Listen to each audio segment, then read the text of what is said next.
Sugidama blog. Sugidama blog.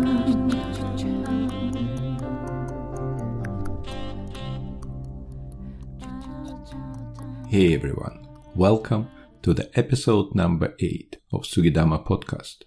The podcast about Japanese sake, which takes a bit of magic to make.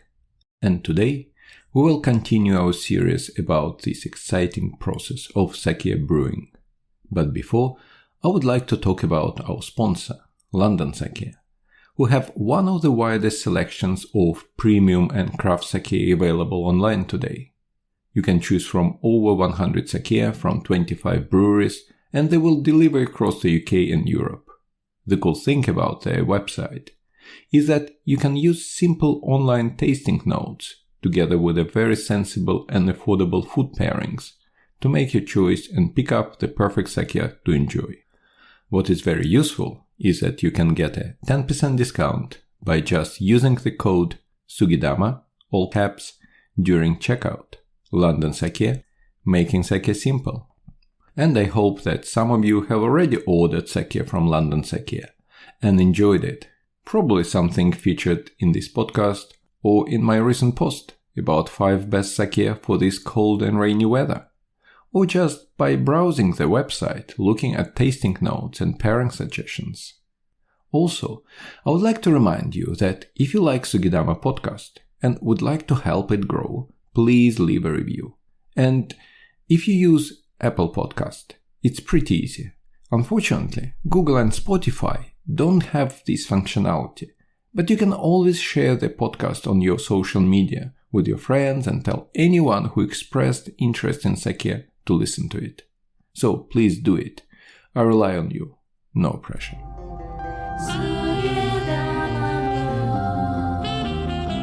Okay, let's go back to our imaginary sake brewery and see what we have. We decided what sake we would like to brew and choose the ingredients. Polished, washed, soaked and steamed the rice, took out a bit to make koji rice, mixed with water, lactic acid and yeast to make a starter called Moto or Shubo, and waited for 2 weeks until it's ready. Now it's time to do the main brewing. First of all, what is happening in the starter? Koji is converting the starch from rice grains into sugar, which is consumed by yeast, producing alcohol and CO2. The starter is bubbly and alive, with the high concentration of hungry yeast. Actually, 5 million of yeast cells per teaspoon, that much. Let's start our brewing. The process used by breweries for main fermentation is called Sandan Jikomi, and it's been used for hundreds of years, probably since the 16th century, if not earlier. Sandan Jikomi is a 3-stage process when all the main ingredients of sake, the starter, steamed rice, rice koji, and water, are mixed together over the period of 4 days. The resulting fermenting mash is called Moromi. Why 3 stages and 4 days? Why not just to mix everything together and let nature do its work? Well, if you look at it, the starter we made accounts for around 6% of the final Moromi by volume. So if you add all the water and rice, it will drastically dilute the starter, lowering the acidity level. And we know it's the acidity which keeps all unwanted microorganisms out of the Moromi. That's why we need to build the Moromi gradually. As I said, there are 3 stages over 4 days. Let's talk about each day in a bit more details. The first day is called Hatsuzoe or just soe, which means the first edition. We take a big fermentation tank. And in old days, the tanks were made of Japanese cedar wood, called sugi, as the first part of the name of this podcast and my blog. If you remember, sugidama means a bowl, tama or dama in this case, made of cedar twigs, sugi, sugi-dama. Nowadays, fermentation tanks are made with ceramic-lined stainless steel, or sometimes with stainless steel. There are a few reasons why wooden tanks are not used anymore in most of the cases. First of all, with the emergence of vertical polishing machines, sake became more refined. So you don't want to add this woody aroma to your high-grade sake. Also, wood absorbs some amount of sake during the fermentation process. Not too much, but if you think of many batches of sake over many years, it will count. The last, but not the least, reason is that stainless steel is more hygienic. Wood is notoriously difficult to clean to make sure there is no pesky bacteria remained. With the ceramic-lined tanks, you just jet spray them and you are done. I read an interesting fact about wooden tanks on John Gontner's blog. After making, a tank was usually left unused for a few years to let the woody aroma to go away, as even in these days, no one wanted to make an overly woody sake either. So on the first day of our Sandan Jikomi, we put our Moto in this squeaky clean tank and add about 20% of the steamed rice koji and water. That's it. The second day is called odori, which means dance in Japanese, and we do nothing. Well, I guess we can do dancing if you are not exhausted by the hard work, but I doubt it.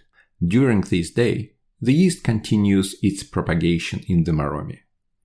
On the third day, which called nakazoe, or just naka, we add about 30% of the total steamed rice koji and water. So altogether, we have now 56% of the final amount of the Moromi, 6% of Moto, and 20 and 30% added on the first and the third days. The fourth day is called tomezoe, which loosely means the final addition, and we add the remaining 44% of the ingredients, and our Moromi is ready for fermentation. Not that it hasn't started yet, it's been going on since the day one, but now we are not going to add anything else. Just check on it and wait another 2-4 weeks for the sake to get brewed. Now we have finally reached the magical stage I have been blabbing about for quite some time. In Japanese, it's called Heiko Fuku Hakko, multiple parallel fermentation. So what is happening in the tank with Moromi? First, the process called saccharification, which in scientific terms means the breakdown of carbohydrates into glucose. Basically, the conversion of starch into sugar, which is done by our friends koji. The second process is the actual fermentation, or the conversion of this glucose into alcohol by the yeast culture. The byproduct of this fermentation is CO2, or carbon dioxide. What magical here is the fact that both processes are happening simultaneously, in parallel. As saccharification could be also considered as a form of fermentation, it's done by koji, a microorganism. The process has got its long name, multiple parallel fermentation. The interesting point about the multiple parallel fermentation is that it produces a higher alcohol content compared to wine or beer. Sake can be fermented up to 20-22% ABV, and I've never thought about why before, so I decided to dig into it for this episode. The main reason for the higher alcohol content is the efficiency of the process, as the sugar is converted by yeast into alcohol as soon as it's produced by koji. If you take a single fermentation process like winemaking, to achieve similar alcohol content, you would need a very high level of sugar in the fermenting mash. So the solution would be too sugary for the yeast to work efficiently. In sake, the sugar is supplied constantly but gradually, bit by bit. So the yeast have plenty of time to convert it in alcohol and CO2. No rush, resulting in 20-22% ABV. As I said, the main fermentation takes around 2-4 weeks to produce sake. The length of the process depends on a number of factors and on what style of sake the brewery wants to make. The temperature is the main factor.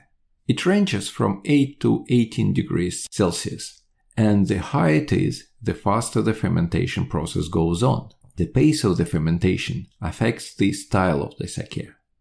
The low temperature results in slow fermentation and fruitier, more aromatic sake. The higher temperature produces less aromatic and more savory and robust sake. Another factor which affects the length of fermentation in sake is sweetness. Sometimes the brewery would like to make slightly sweeter sake, so they would stop the fermentation a bit early, so the sugar produced by koji would not be all consumed by yeast. A desirable alcohol content is another reason to stop the fermentation early. While sake is usually diluted before bottling, the master brewer might want to make naturally low alcoholic sake. Sake is always fermented in an open tank. Why is that? First of all, you can control the temperature of the Moromi much better. Interestingly, as we have learned, yeast produces alcohol and carbon dioxide. Carbon dioxide is heavier than air, so it forms a natural layer on the top of the tank, which together with lactic acid protects the Moromi from all pesky wild yeast and bacteria, which might spoil the mash. I heard that from time to time an unfortunate brewery worker might stick his head too far into the tank, which leads to an accident. Another reason for the open tank is that the fermentation produces a huge amount of foam. Well, it depends on the yeast, as there are foamless yeasts now, but in many cases, the amount of foam is quite huge. The brewery workers constantly assess the foam and judge how the brewing process is progressing. In old times, the foam was the key indicator for what is going on inside the tank. It changes its shape and look depending on the processes underneath. Nowadays, there are plenty of other techniques to assess the brewing process, from chemical measurements to electronic sensors, computers, and so on. Still, the state of the foam remains very important. After the master brewer decides that sake is ready for pressing, depending on the style, some amount of distilled alcohol can be added. We have already discussed why alcohol is added to sake nowadays. Basically, to draw out the flavors, which normally remained in the rice particles. Though in futsushu, table sake, it's used to increase the yield. Historically, shochu, a distilled alcoholic drink, which is really exciting on its own, was added. But now, breweries just add distilled alcohol of any origin. Well, the sake is ready to press. Before going into the final stage, I would like to remind you that Sugidama Podcast is sponsored by London Sake, a very cool online sake shop. They've got plenty of sake with easy-to-read tasting notes, food pairing suggestions, information about breweries. It's really easy to pick a sake you want there. And you can get 10% discount by just using the code SUGIDAMA, all caps, during checkout. London Sake, making sake simple. I like their slogan. It's what we need to make sake simple to understand. When sake is ready, it's pressed in order to separate the sake from the remains of the fermented rice, which called sake kasu or sake lees. Let's first look at the traditional and very common method to press sake. I have mentioned it before, but here I'm going to add a few extra details. First, the Moromi with brewed sake is put into cotton bags. One bag usually takes 10 liters, and the bags are placed in a big wooden box called fune. Fune means a boat in Japanese, and the box just resembles one. It's usually 2-4 meters long, about a meter wide, and around a meter or two deep. You've got a picture. There is a hole at the bottom of the box for sake to escape. Mind that fune is written with a different Chinese character. which means vat or tub. But the reading is borrowed from the boat character. Sorry, Japanese reading and writing is so complicated. Or, traditionally, as many other things, fune were made of wood, non-aromatic one like cherry wood. But in our days, they can be made of steel or concrete lined with epoxy resin, for example. First, the bags are carefully stacked on each other in a few layers inside the fune and are squeezed under their own weight. The sake pressed this way is called arabashiri, rough run in Japanese. I have mentioned it in episode 3 about types of sake. Arabashiri is a bit rough, but in a good, appealing way. Another interesting thing about arabashiri I also read at John Gontner's blog is that some breweries use traditional 18-liter bottles to separate arabashiri as it flows from the press. Sake in each bottle can have a slightly different aroma and taste profile, so the breweries might use the best sake in a competition. Back to the sake press. When, after 4-6 hours, the free flow is exhausted, the brewery workers put a press on top of the stacked bags. The sake pressed at this stage is called nakadori or nakagumi, a mid-run, if you like, and it's the most prized batch. It's stable and balanced. Then the bags are rearranged and the final push is applied, resulting in sake called semi, from a word meaning to mend. In this way, the remaining 5% of sake is squeezed from the bags. It's not the best batch, and it's usually kept separately and used to mix with other batches. One thing to keep in mind that all these words, arabashiri, nakadori, nakagumi, can be on the sake label, but they are not legal terms. So the brewery might use them for any sake they like. For example, to highlight some roughness in a particular sake, they might put arabashiri on the label. But usually these terms are used properly. Another traditional method of pressing sake is called fukurotsuri, or shizuku-sake, or tobengakoi. I think I have mentioned it before as well, so the method is quite simple. The Moromi is placed into cotton bags, which are hung, suspended in the air. These bags are called fukurotsuri, hanging cotton bags.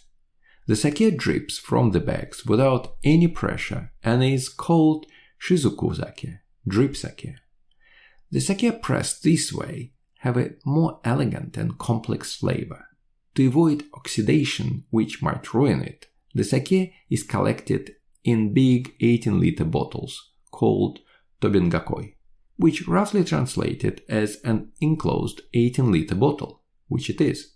This type of sake is very expensive, as it is labor-intensive and you can't get all sake from the bags. When sake stops dripping, the bags are pressed in a normal way separately. The final pressing method we are going to cover here is pressing with automatic pressing machines. I guess most of sake by volume is pressed this way. A sake pressing machine resembles an accordion, a musical instrument. Moromi is pumped into the machine and the rubber balloon-like bags are inflated to squeeze sake from the Moromi, leaving nicely stacked sake kasu briquettes behind. Now we have our sake nicely squeezed. Should we just bottle it and ship? No. First, the sake is put into big tanks for the period of about 10 days. So the sediments which are left after pressing settle at the bottom of the tanks. The sediments are called ori, and the process oribiki, which usually translated as racking in English. Then the clear portion of sake is transferred to another tank for filtering. Ori can be actually used to make so-called orizake. Apparently, I haven't come across orizake yet. It's a bit like nigori, but the rice particles are finer. So the next step is filtering, and we talked about it in episode 3. It's called roka in Japanese. Activated powdered carbon is added into sake, and the mixture is run through a filter. Filtering removes sake's natural yellowish amber color as well as some unwanted flavor elements. So it strips a bit of individuality from the sake. If it's done too aggressively, you might get a bit dull drink. If this step is skipped, the sake is called, as we already know, muroka, or unfiltered sake. After filtering, the sake is pasteurized for the first time by heating it up to 65 degrees Celsius. It can be done in a few different ways. For example, running sake through a coiled metal pipe that sits in a vat of heated water, or by immersing bottles of sake in hot water. Again, if it's skipped, we get namazake or just nama, unpasteurized sake. After the first pasteurization, the sake stored in a big tanks at 15 degrees Celsius to age a bit, usually a few months.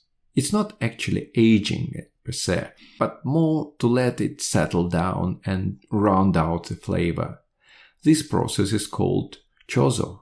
You might remember it from the episode 3 again, when I was talking about namachozo, the sake which was not pasteurized before the chozo step, only just before shipping. The aroma and flavor of sake will vary from tank to tank, so after they both settled, a special brewery worker does blending, deciding what portion of which tank to mix to create the desired profile.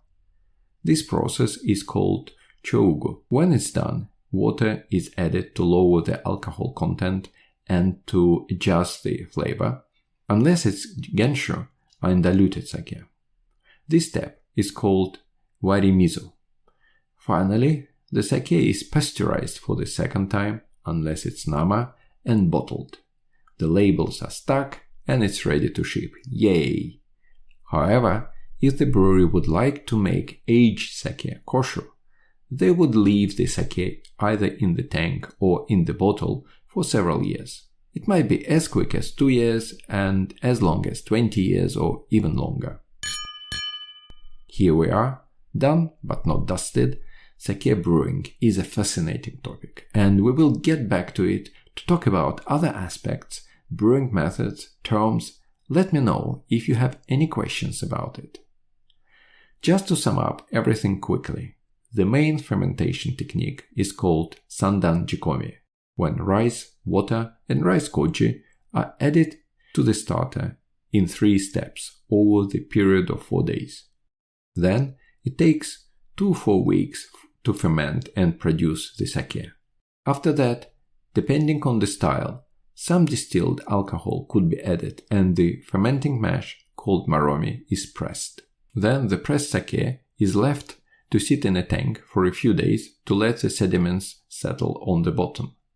The clear portion is filtered, pasteurized, and stored in a tank for several months.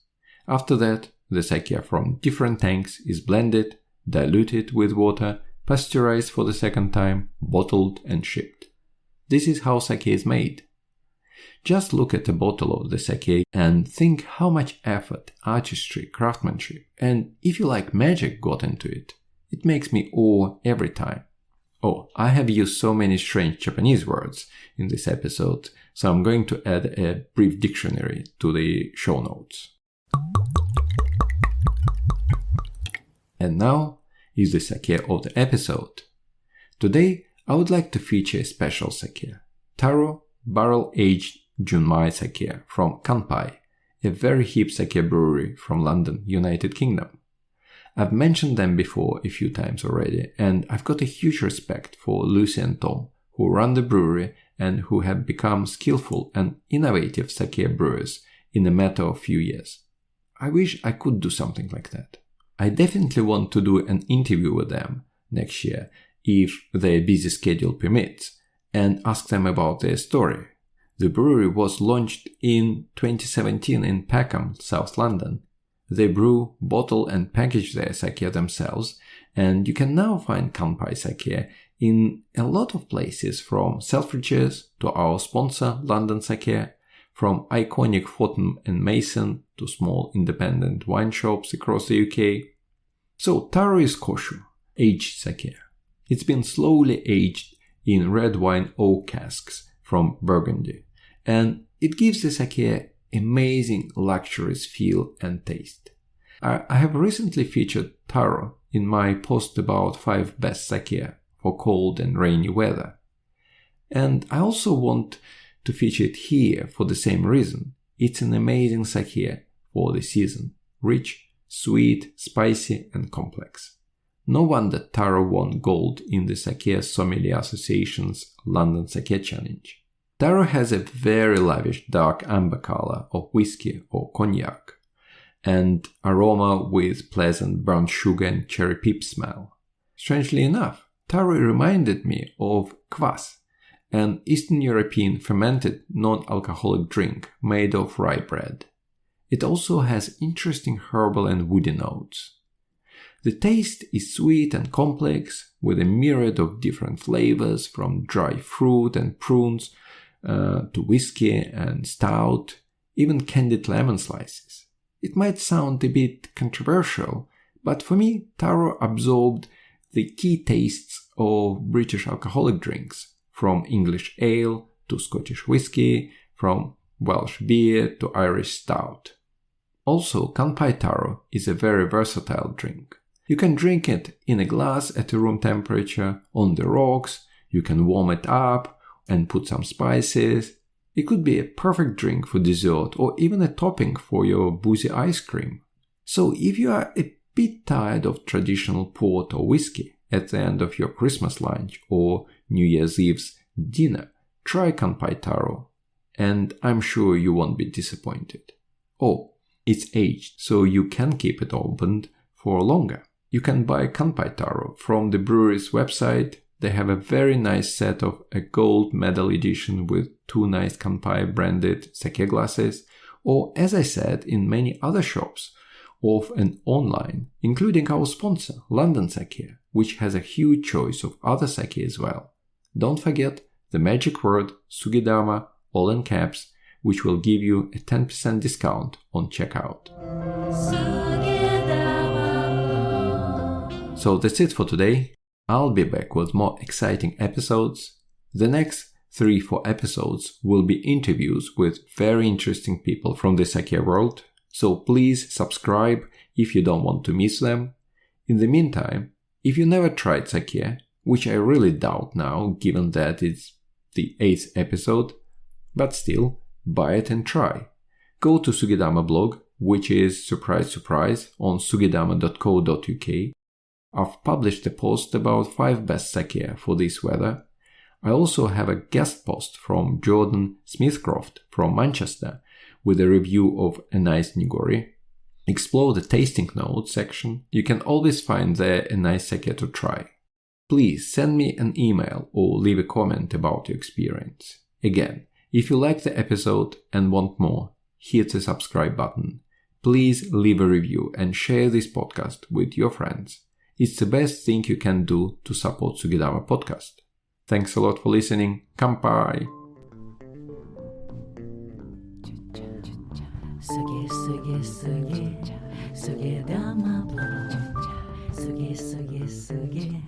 Sugidama blog.